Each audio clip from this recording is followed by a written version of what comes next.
I'm Desda Zuckerman. Welcome to my podcast, The World of Sacred Healing, where we learn about and discuss the magic and the mystery of the spiritual life and the deep healing of the soul.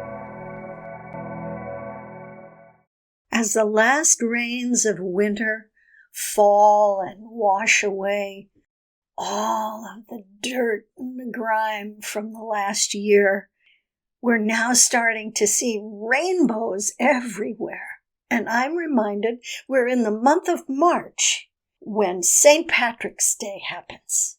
March 17th is celebrated all over the world as a day for the Irish luck and Irish wishes, the rainbow and the pot of gold at the end of it. So in my new book, Magical Beings of the Natural World, I wrote about leprechauns and the leprechaun that I met when I traveled to Ireland. I hope you enjoy this excerpt from Magical Beings of the Natural World. Leprechauns. Leprechauns are a type of Irish fairy. They dress in greens and browns.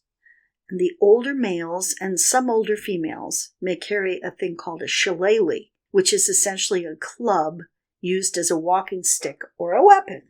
They're portrayed in folk tales as cantankerous magical creatures who are difficult to understand. And if they want to, their magic can change your fate in the blink of an eye.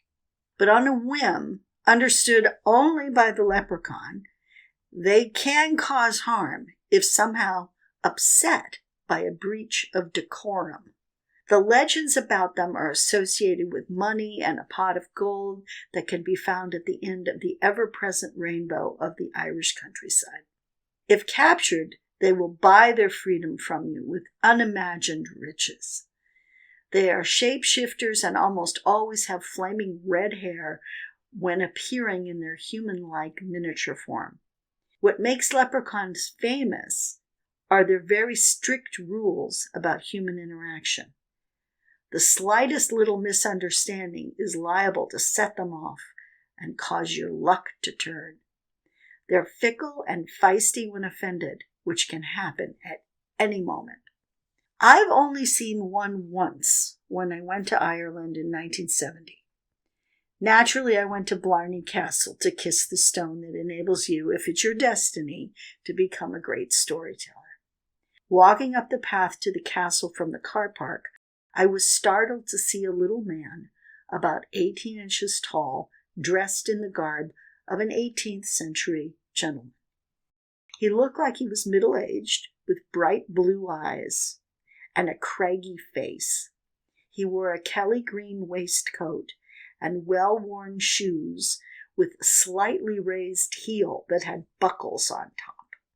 His plaid knee socks, pulled up under brown trousers that fit just below the knees, were very distinctive. He stood on a rock on the right side of the path with his broad-brimmed hat pulled down over his eyes. Tufts of unruly bright red hair gathered into a ponytail at his neck. Dark blue smoke curled up from a pipe held in his teeth, and his hands were shoved deep in the pockets of his trousers. A large watch fob draped across what appeared to be a vest. I stopped in my tracks and stared at him amazed. Of all the places to see a little person. Suddenly, looking right at him with no warning, a wave of exhaustion swept over me, and I actually fell asleep on my feet for a split second. My whole body relaxed. I felt myself falling toward the ground and jerked open my eyes that had been closed only for a moment, just to catch myself before I hit the ground. I was no longer tired, but now seated on the big flat stone was a large ginger cat with a gold chain around its neck that was suspiciously like the watch fob the leprechaun had been wearing. He sat watching me, looking directly at me in the most disarming way, that I spoke to him, asking where the little man had gone. He didn't move, but stared back at me like I was a mouse or a bird he might gobble up without a thought.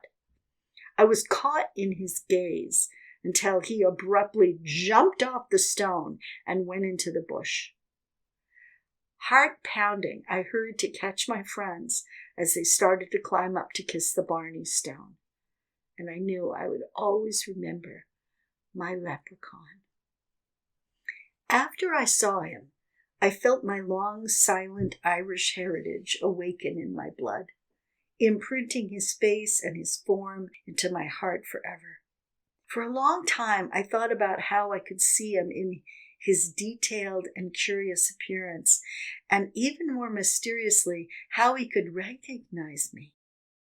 As I traveled through Ireland, sights and sounds felt familiar and resonated deeply in me. I became acutely aware that a real relationship with magical beings was essentially baked into my genetic memory. Everywhere I went, there was a feeling that just behind the curtain existed a whole magical world. It was as if the doorway to fairyland was hidden behind every hand-cut stone. My connection with the leprechaun seemed held somewhere in the collective unconscious. My relationship with him was ancient. I learned that mysterious beings had the power to draw memory and awareness up and into the conscious mind, into the present. The leprechaun was my teacher. Thanks so much for being with me as I read to you from Magical Beings of the Natural World, my new book, which you can find on Amazon.com.